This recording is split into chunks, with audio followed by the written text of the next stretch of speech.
Okay, so as I said, today we are going to address in some detail a very central concept in synthetic biology. There is the concept of chassis, or chassis, as French say. So what this word or this term evokes is something that comes from car engineering or manufacturing, and it's this idea that one can have a basic, say, frame with a number of functionalities.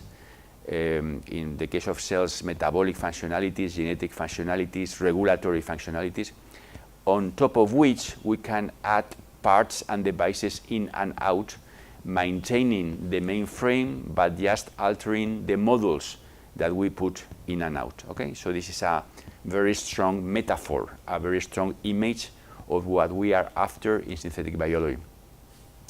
So just to put a frame in the discussion we are going to have today, remember this motto. So motto, I don't know if you remember, is this kind of short sentence that uses to be in national shields and this type of, say, banners and these things, like saying, well, this is something that we are convinced that this is the shield of Spain. I say plus ultra, that means much farther. And well, you can forget about that. Every country has a different motto, or every company has a different motto. In our case, we have three major mottos. Please remember these mottos for the rest of your life. Parts make devices, devices make systems. Parts, devices, systems. Part, devices, systems. It is something completely, central to synthetic biology. Then, and this is something that we have also discussed in previous days, the program, the software, is different from the machine that reads the program. So the program in biological systems is encoded in DNA, and the machine that reads the program is different from the program. That's quite important. And also, and keep that for the rest of the talk today, the chassis is different from the implants. There's a principle of modularity. So one thing is the chassis, and a different thing are the implants. Okay, remember that. Okay, so this would be the ideal, say, scenario that we have for synthetic biology constructs. So you have a chassis model where you have all the basic functions, genetic functions, biochemical functions, physiological functions, and then you have models that you engineer and that can go back and forth. Now, in the best of the worlds, these models would be completely independent, completely orthogonal, as we discussed in previous days, but in reality, there's always an interplay, an interaction between the models and the chassis and between the models themselves, in such a way that the behavior of every model is influenced by something called retroactivity from the chassis, and then vice versa, the models can also influence the behavior of the chassis. Okay? So you have models, we have interactions. In the best case, we would have orthogonal models, but you will see that this is not always possible. And then you have this phenomenon, or this idea of retroactivity that we are going to discuss a bit. Why do we have these interactions?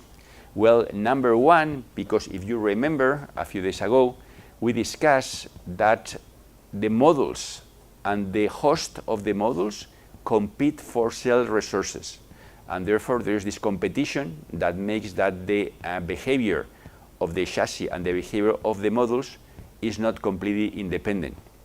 But also, and this is quite important, cells are intracellularly not homogeneous.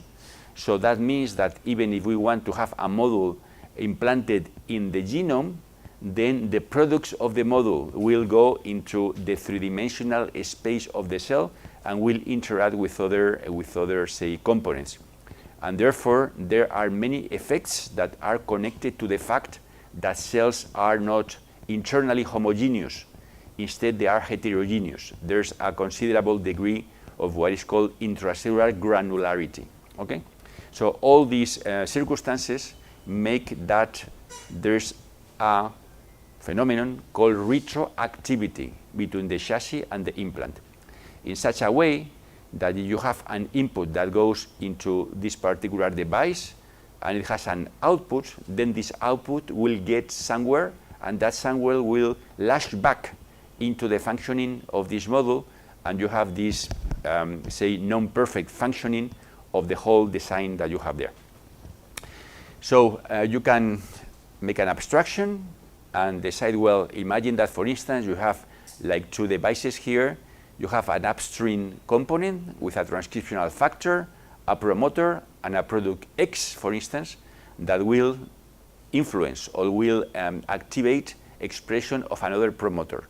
So in the best of the worlds, then depending on the configuration of the various modules, you can have a very homogeneous input-output, say scheme. But sometimes when you have this retroactivity between the model and the context, then instead of having something perfect, then you have something that is quite imperfect, okay? So in this model, for instance, you have just a self-regulation, and under given parameters, this self-regulation will give you an oscillation. But if this component is influenced by the context, then you have all these perturbations in the otherwise very even, say, a scheme of input and output that you have here, okay? So in practical terms, well, not in practical terms, this sometimes is difficult to really predict how this is going to happen, but you can abstract what happens in terms of having a main model here, that in this case could be the chassis itself, and then you have all these other modules that you can give parameters in for the different degrees of retroactivity, okay? And this is something that, if you like that, then you can make a model and then see to what extent implantation of a model will influence the performance of the other or vice versa, okay? So this is something that just one has to keep in mind. Well, the cellular context. I mean, you have metabolites, you have proteins, you have supercooling, you have what you may call physiological circumstances, okay? And this is what alters the behavior of the model. And you know, the term context is very vague, I know that, but in general, this is used to describe all types of circumstances or material circumstances where the model that we engineer performs. Okay, so let's continue with this, and then you can think in terms about the chassis. Well, you know, the plural of chassis can be chassis or chassis. In reality, it doesn't matter. Okay, so this is what we saw before. We have at the level of the program, because at the end everything is under control and is encoded by DNA. Then you have the genomic chassis. You can have a genetic implant. And then what you are dealing with here is with a DNA with composition of the chassis and the composition of the genetic implant. But just keep in mind that this scheme has a projection in the other side in terms of having consequences or repercussions in the machine. So a genetic implant will encode a new trait. The genomic chassis will deliver or will hold the entire biochemical and structural, say, structure of the cells, and then at the end what you have is something that you can detect that is a functional or metabolic phenotype, okay? So for the most part, we basically can manipulate this part, the program, with expectation, or I mean, we can manipulate or we can study this part with expectation that later we will see something happening at this side, okay? So these two sides are different, but keep in mind that the program and the machine that reads the program are different, they are separated, but keep in mind also that the machine can go without a program, but the program cannot go without a machine, okay? So the DNA by itself will do nothing, it always requires a machine to read it. That is the entire machinery of the gene expression flow. Another important circumstance is, in terms of the context that you mentioned before, is this idea that genes and regulators are not in the air, they are surrounded by a very well-connected proteome, and the proteome itself is always influenced by the metabolism, okay? So this is exactly what you were asking about, the context. So one thing are the genes, and we would like to play only with genes, but then it happens that the physical molecules of DNA where the genes are encoded are in the context of a proteome, and everything is in the context of a metabolism. So you have to imagine the cells, like a space where you have many molecules acting at the same time, not only genes but many other actors. Okay, so why this idea of chassis is so important? Well, let me just explain you the following. At some point, we have a wealth of DNA all over the place coming from metagenomic studies, from the environmental microbiome. I mean, the amount of DNA that you can get in different parts, in different niches, in different locations is immense. So, and this DNA is held both by a so-called culturable fraction, so the part of the microbiome that can be taken to the laboratory and grown in a petri dish or in a bioreactor. But just remember that there's also another big, share of the entire environmental microbiome, the entire, life on Earth, that is not culturable. Not culturable means that the DNA is there, the cells are alive, but you cannot take them to the laboratory and grow them there. This is a classical problem in contemporary microbiology. There are many bacteria that are there, are very active, but we don't know how to take them to the laboratory and have them growing. And both this fraction and this other fraction has interest in DNA, okay? So if we want to exploit the functionality of the DNA that is encoded in the entire, planet for different applications, then we cannot rely in many environmental bacteria as they are there. So some of this DNA is born by some bacteria that cannot be taken to the laboratory. So then the idea is that we take the DNA and we put the DNA into a recipient that eventually should be able to express what you have in the DNA and deliver some type of interesting activity. So this DNA can be put in different hosts and then mine activity, improve it by evolution, improve it in some cases by orthogonalization, and we discussed yesterday. And at the end, you may have a good functional model. And there's this functional model that can also come from not only from bacteria, but also from animals or plants or being entirely synthetic, may eventually, or we may want eventually, to put it to work in a chassis. This chassis has to originate for our own sake, for our, convenience. It has to be something that is culturable, that is something that can be brought to the laboratory and made grow in the laboratory, because if not, it will be very complicated. So at the end, what we have is a situation where we have members of this community here. In many cases, the best are those that grow fast, and then by making some manipulations, and I will explain to you some of them later, then you produce a chassis that then would be the perfect, starting point for having a good catalyst for different applications. So the way to have chassis can imply like two domains. One of them is the domain that is connected to what you may call familiar biochemistry. And if you work in the, realm of familiar biochemistry, you can start with a natural bacterium, for instance, and then in this bacterium you can have plasmid, transposons, viral vectors, no problem.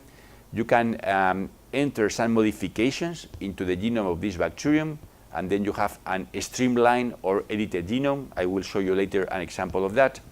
Or in some cases, you can even have a bacterium that we manipulate to lose completely its genome. So at the end, this can be, there are methods to get rid of the chromosome, and then at the end we have a kind of vesicle, a kind of genome-less cell, where we maintain all the biochemistry that we had at the beginning, but without no DNA. Okay, so these are the different choices that we have as synthetic biologists to really run a given experiment or a given project. Also, we can go a little farther and then have one of these bacteria with orthogonal ribosomes. That means ribosomes that are able to decode natural or alternative genetic codes, and we mentioned that in previous classes, or even express proteins with non-natural amino acids. But even at this stage, we are in what could be called familiar biology, okay, where you have DNA going into RNA and going into products.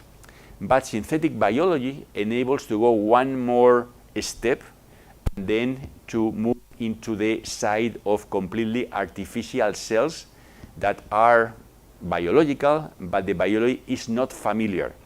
And it's not familiar because the nucleic acids are not the typical DNA, are xenonucleic acids, where some of the bases or of the bases are variants or alternatives to the bases that appear naturally. The structure of the DNA is also different, and at the end, despite these differences, the molecule still contains biological information. And well, you can think also on different types of information-bearing molecules or genomes that have a different chemistry, okay? So in this way, one can speculate, and there's a lot of research going on in that respect, that we can produce in the near future, perhaps life forms or something that you identify as life forms that is based in a different type of chemistry. And this is an endeavor that is being run by many laboratories because it's a kind of, it will be a super big thing that we are able to create life in the laboratory with a different chemistry, okay?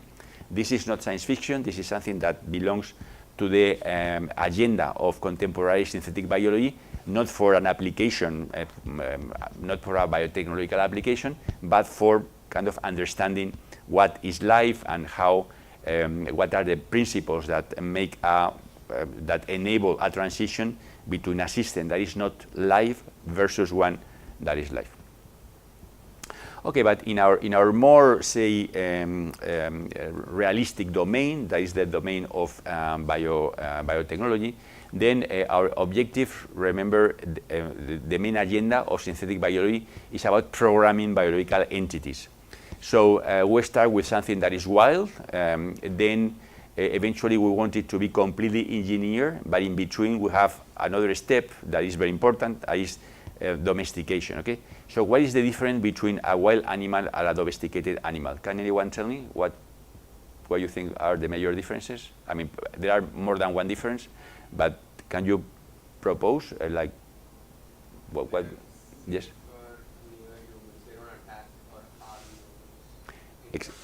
Exactly, so that would be one aspect, that they are not dangerous to us, more.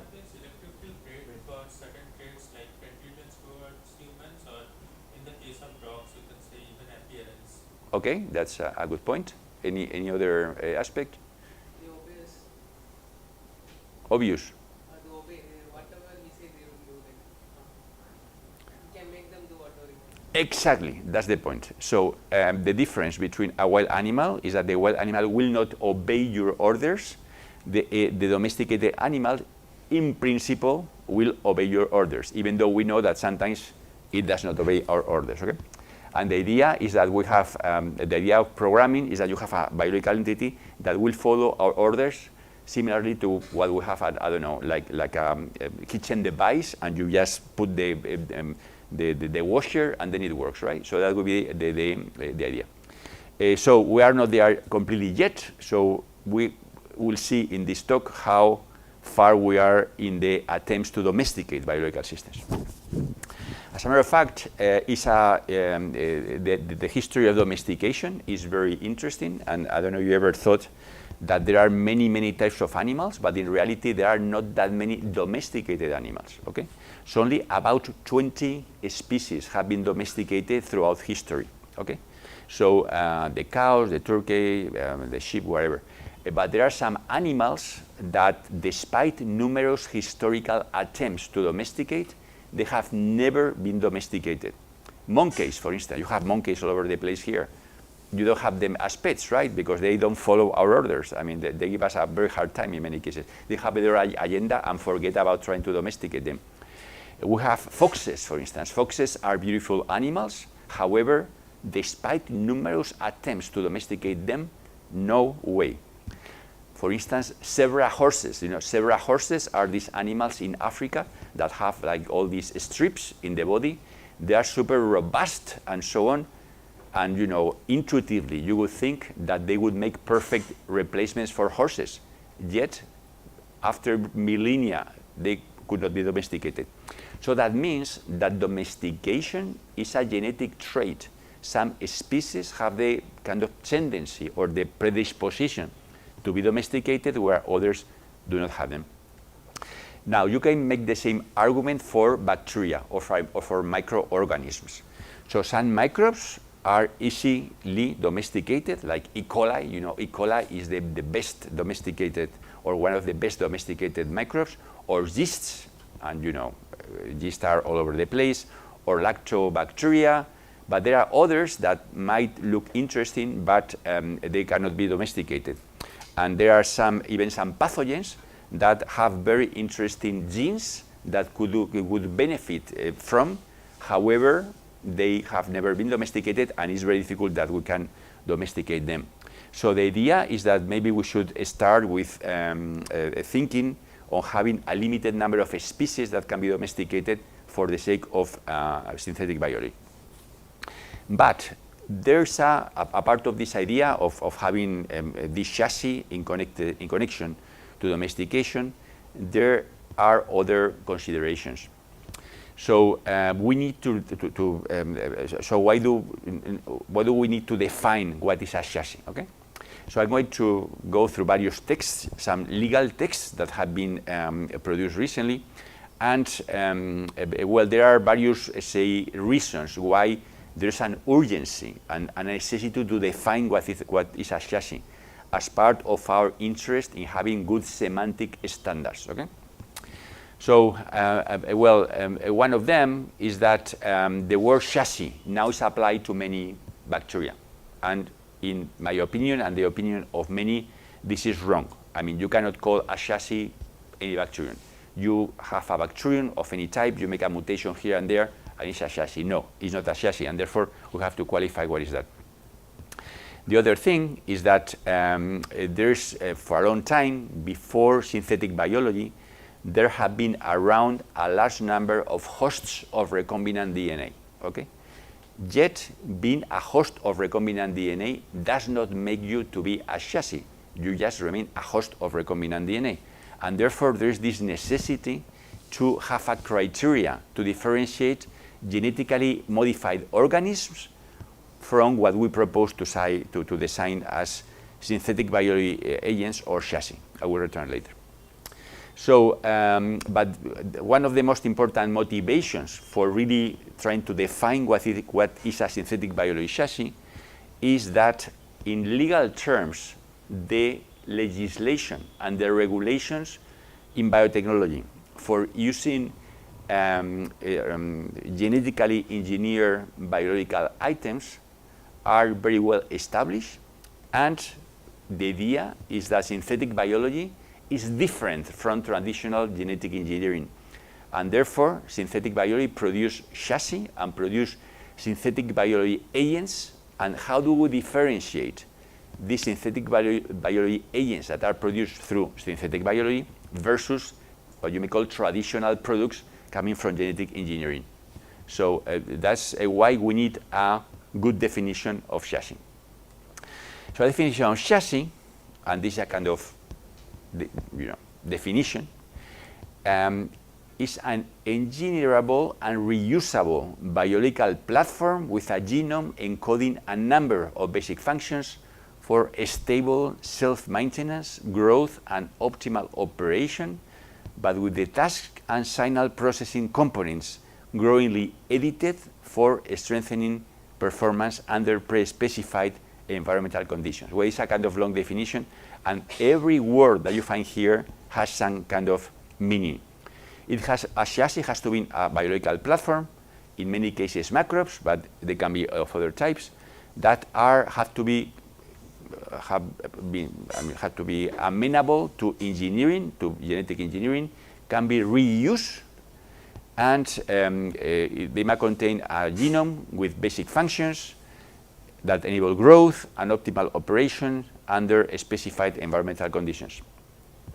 Well, this definition is not just the definition of Victor de Lorenzo, it's an official definition by the EFSA. EFSA is one of the international regulatory agencies for food safety in Europe, but they have equivalent agencies in other countries and in other, say, territories.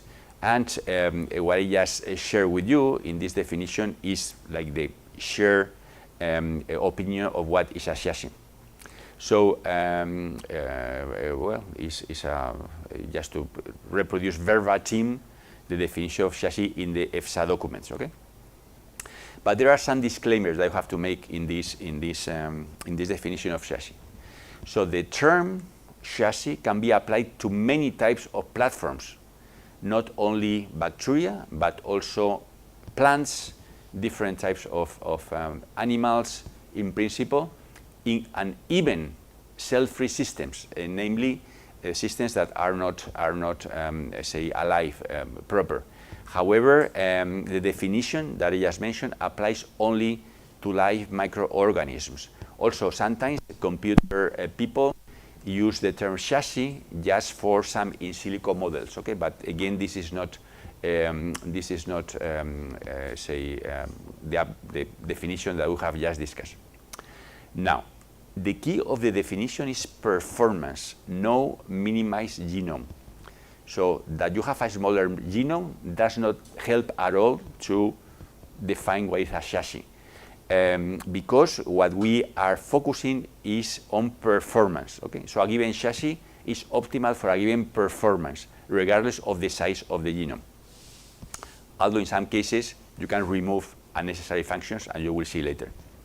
And also, and this is important, there will be not just one chassis, but there will be successively improved versions of the same chassis depending on how science develops. So by the same token that you have iPhone 1, 2, 3, 10.5, whatever, and in computer program you have the same, you have different versions, then for the chassis should be the same. Namely, that you have a variant that you give a, like Pseudomonas putida 2.0. But then will be 2.1, 2.3, or Pseudomonas putida 3. I mean, you can have that code to really indicate successively improved versions of the same chassis. Now, I'm going to spend a couple of minutes, well, a few minutes, going through some definitions and some nomenclature, okay? So you have to be aware of something that is important, and is that the jargon, the nomenclature, the standards that we use in general are difficult to implement, are difficult to be accepted by the community. And there's this famous sentence by this gentleman called Murray Gell-Mann that was a Nobel Prize in Physics that say a scientist would rather use someone else's toothbrush than another scientist's nomenclature, okay? Meaning that sometimes we propose a semantic standard, and that semantic standard may or may not be accepted by the larger community, okay?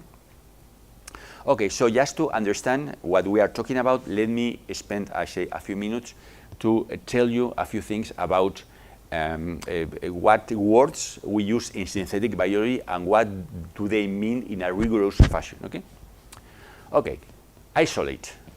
Well, remember that we are mostly talking about bacteria and microorganisms. Well, an isolate is a naturally occurring microorganism, and well, that they have properties of fundamental or applied interest. An isolate, no problem. Variant. Okay, so a variant is a naturally occurring microorganism with defined changes in its native genome, because it carries changes in the genome that have happened either spontaneously or enter through RNA technology, through a recombinant DNA technology.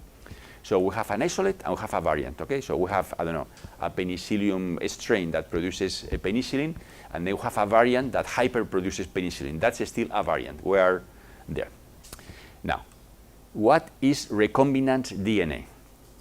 So recombinant DNA are DNA sequences from biological systems, either amplified from existing genetic material or synthetic, that are propagated in design vectors.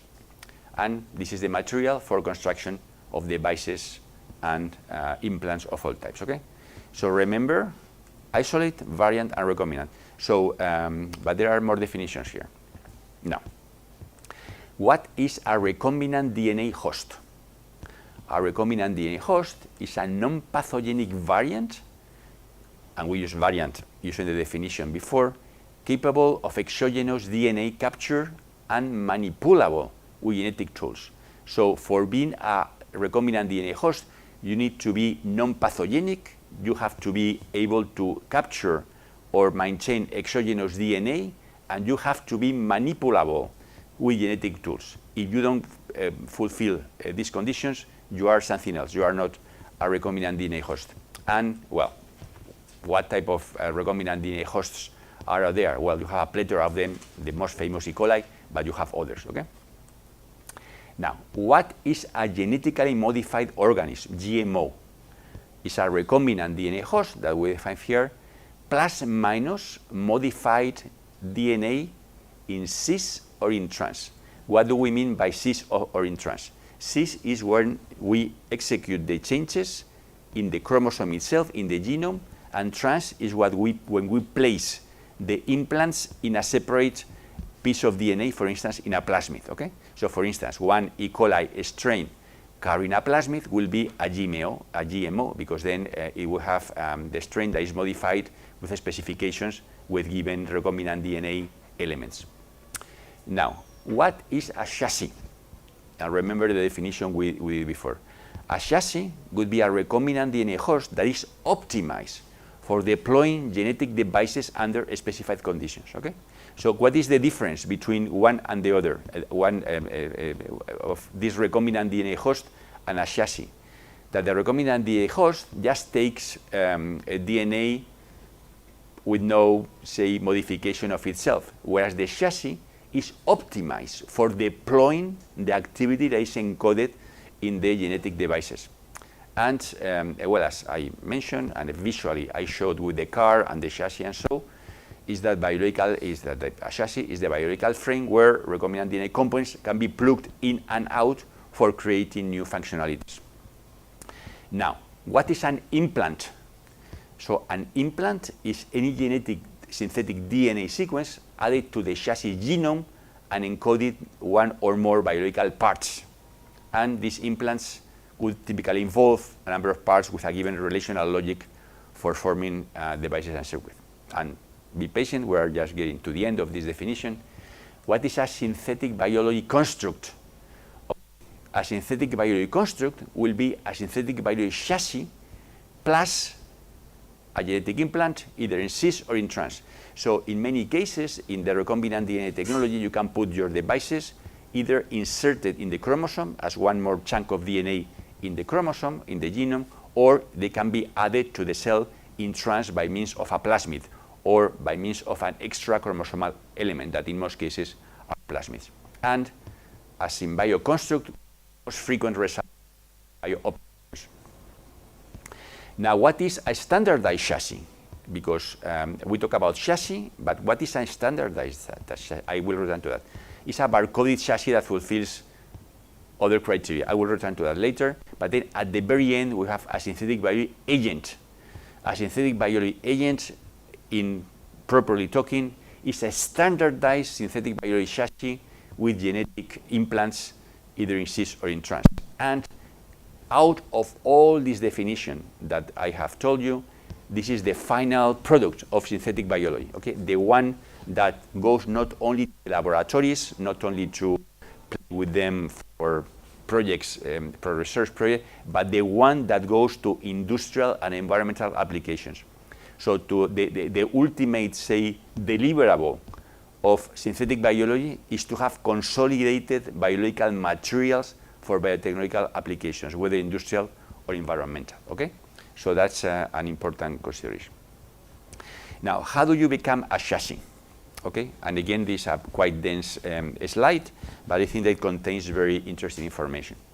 So, well, to start with, there's not an absolute defined break between GMOs and synthetic biology agents. So, at some point, you start with 100% GMO, you end up with 100% synthetic biology agents, and the decision of where you put the limit is not crystal clear. However, you can indeed define what is involved in having simply an RNA recombinant host to have a simple SynBio chassis and to have a standardized SynBio chassis. And again, I insist that the good stuff is have a standardized SynBio chassis. And you will understand later why it's important to have a standardized SynBio chassis or a number of standardized SynBio chassis. Well, for RNA, having an RNA host, a recombinant DNA host, all you need is to be able to uptake exogenous DNA, that you have some genetic tools, and that you are not virulent. And then you are happily an recombinant DNA host here. But then how do you move from here to here and you become a synthetic biology chassis? Well, you need then to know much more about the platform that you are talking about. You need to know about genetic stability. For instance, you may decide whether you want to have homologous recombination or not, and to what extent having that will have an impact on the durability of the genetic implants that you use. You need to know what type of energy metabolism you have. You need to know what the stress resistance you have. You need to know, I mean, of course, you need the sequence genome. You need to have very clearly determine what is the percentage of external DNA and, that you have there. Also, you have to know very well what is the sensitivity to antibiotics and to phages. And you have to enter into the genome some degree of editing for efficacy in targeted scenarios. We will spend some time, one of the classes later, dealing with genome edition. But just for now, take for granted that we have the tools to edit the genome and to enter modifications that increase the efficacy of this bacteria in the targeted scenario. But then we get into another territory. And this territory is that of standardized SynBio chassis. That is in reality what regulatory agencies and the industry wants, okay? And then in that case, you may want to have a defined antigenicity. You may want to have a degree of containment. We'll return to that later. You want to be able to trace where you are, how, what is your identity in the middle of other bacteria. You need to know to what extent you can give DNA or take DNA as a donor or as a recipient from the environment. You have to know what is the impact of implants in your general metabolism, in your general physiology, and then you may come up with this orthogonality index. And eventually, what you want to have for applications, real applications, is to have a safety qualification. This safety qualification, there are two types. In the American qualification, you have this kind of a stamp that is called GRAS, that means generally regarded as safe. And then in the European system, you have this QPS that means a qualified presumption of safety, okay? So once you fulfill all these things, then you can use your chassis happily in a large variety of environmental and industrial conditions. Okay, you may say, well, nice, but who are the chassis? Give me examples of chassis. Okay, so in this slide, I show you a few, well, about 1,000 chassis that are interesting for different applications. Remember, I told you that by the same token that you have many animals, but we have domesticated only about 20 animals, 20 animal species. We have millions and millions of different types of microorganisms, but it might be a good idea not to try to domesticate all of them, but to have a limited number of them domesticated or converted into a chassis. Let me just mention some of them that are very important in the world of synthetic biology as well-accredited chassis and why they are so.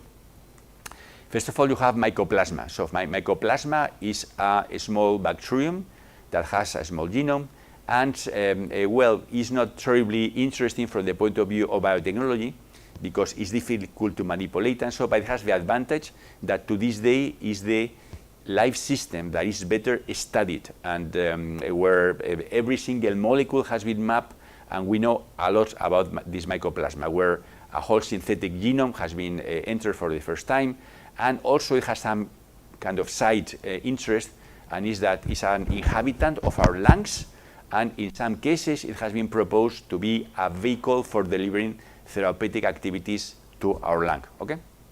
Now we have E. coli. No need to explain why E. coli is so interesting. It's a laboratory workhorse. It's a good recombinant DNA host, and you have a whole bunch of genetic tools. Then we have Pseudomonas putida. You will hear about Pseudomonas putida later today. And the advantage of this bacterium is that it's tolerant to environmental insults, and it's a good platform for metabolic engineering. So see that in this list we are covering like different applications, different aspects of contemporary biotechnology. Bacillus is a nice bacterium. It's also a laboratory workhorse, and it's easy to recombine for various genetic manipulations, and also it's a very good secretor of proteins and other things into the environment. Corynebacteria is a Corynebacterium is a species or is a type of bacteria that are very good for large production of amino acids in industrial settings. Saccharomyces cerevisiae, I don't need to explain you that yeasts are very important in biotechnology. Pichia pastoris is a type of yeast that has the ability to secrete to the medium large amount of recombinant protein. So this is also a very good chassis.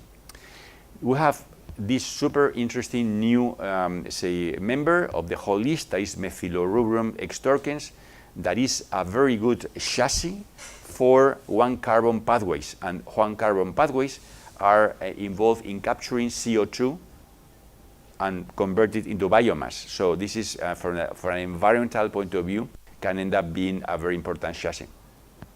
Then we have some cyanobacteria. Cyanobacteria are interesting because they can grow out of CO2 and light, so they don't need more things. And obviously they are very, very interesting for metabolic engineering and for CO2 fixation. There's a tremendous interest and massive research in cyanobacteria in the last few years because of these properties. Streptomyces is a famous platform for production of antibiotics and secretion systems. Vibrio natrigens, this is becoming a super popular chassis in synthetic biology because it grows very, very fast. The duplication time of Vibrio natrigens in LB, in rich medium, is about 7 minutes. Okay, so that means, and I can really accredit that because I have it in my laboratory, that you strike a plate, you go to have a coffee, and when you return, the cells are grown on the plate. It's just amazing. Okay, so this is one of the fastest growth bacteria that you can imagine. It has some problems because it's sensitive to oxidative stress, but well, it's not too bad. You have lactic acid bacteria that is very good for engineering probiotics. Alteromonas is a nice bacterium for biodegradation of bad compounds in marine systems. Rhizobium is a great platform for targeting plant roots and for nitrogen fixation. Jarrovia has become a very popular platform in the last few years. It's also a yeast, and as its name indicates, lipolytica, that like fat, that can grow in an apolar, it can act on apolar substrates in an apolar medium. Halomonas has become also a very popular, chassis in the last few years because Halomonas grows in non-sterile seawater. Okay, so what is the advantage of that? The advantage is that if you have, you want to produce a product or biomass or antibiotic or something, then you have to go to a fermenter. The fermenter has to be closed. It has to have a rich medium. It cannot be, you have to be careful with contamination and all the rest of it. However, Halomonas grows happily in seawater, and in seawater there are very few bacteria that can grow because of the high salt content.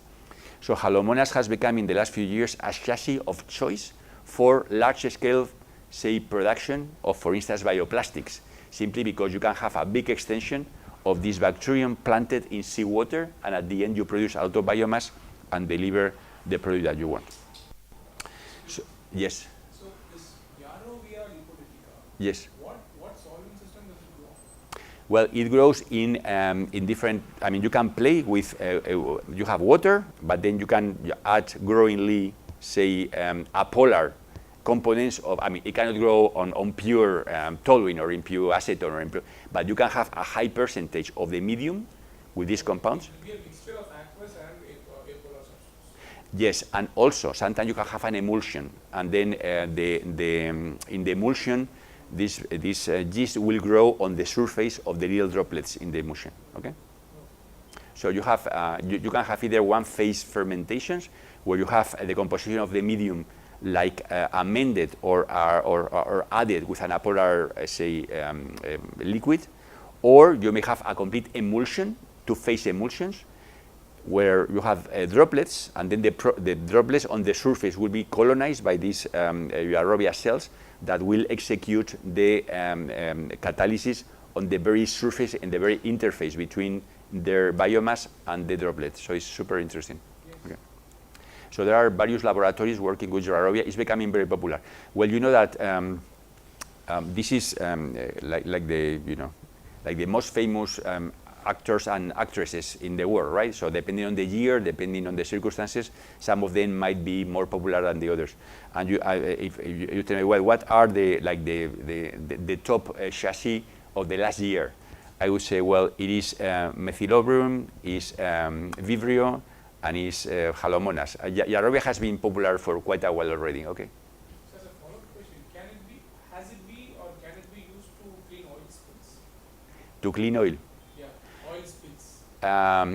Not to the best of my knowledge. You know, I think that marine bacteria are, by the way, you're asking that because you just had a petroleum leak in front of Chennai. I don't know if you heard that. No. Okay, so I don't know if you read that in the press. There has been Today.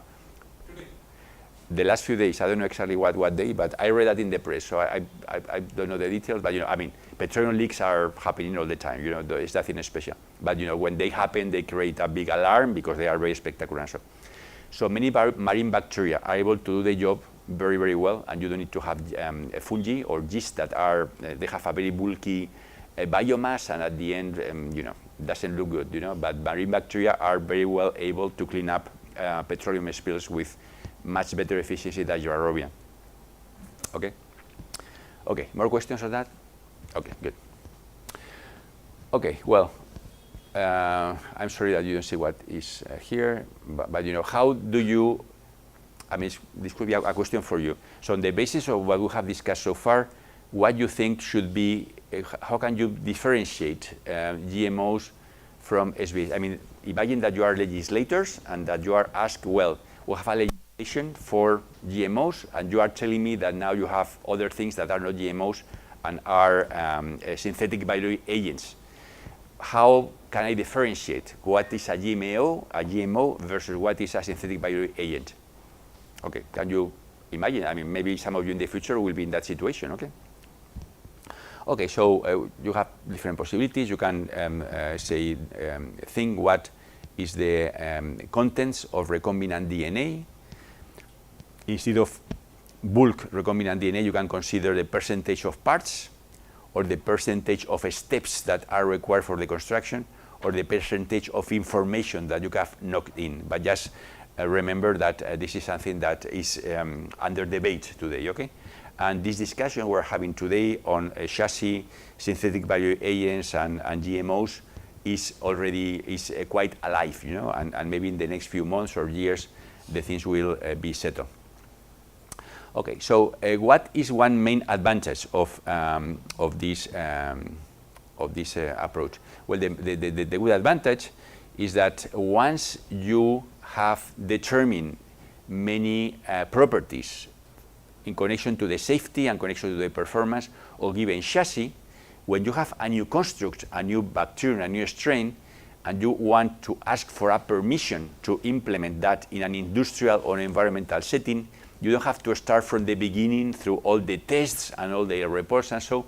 All you have to do is to concentrate in the implant and convince the authorities what is the impact of your implant in the pre-existing chassis that you have. If you don't have that, then every time that you have a new construct, a new strain, a new something, then you have to apply for a different type of permission. Okay, so having this standardized chassis is also a good way to accelerate the time between having something working in the laboratory and having that accepted for industrial or environmental conditions, okay? And you have your approval, and then you are very happy there. Okay, so I think that we deserve a 5 minutes break, and then we'll continue, okay? Because there's still a lot of stories I have to tell you today. 5 minutes, okay?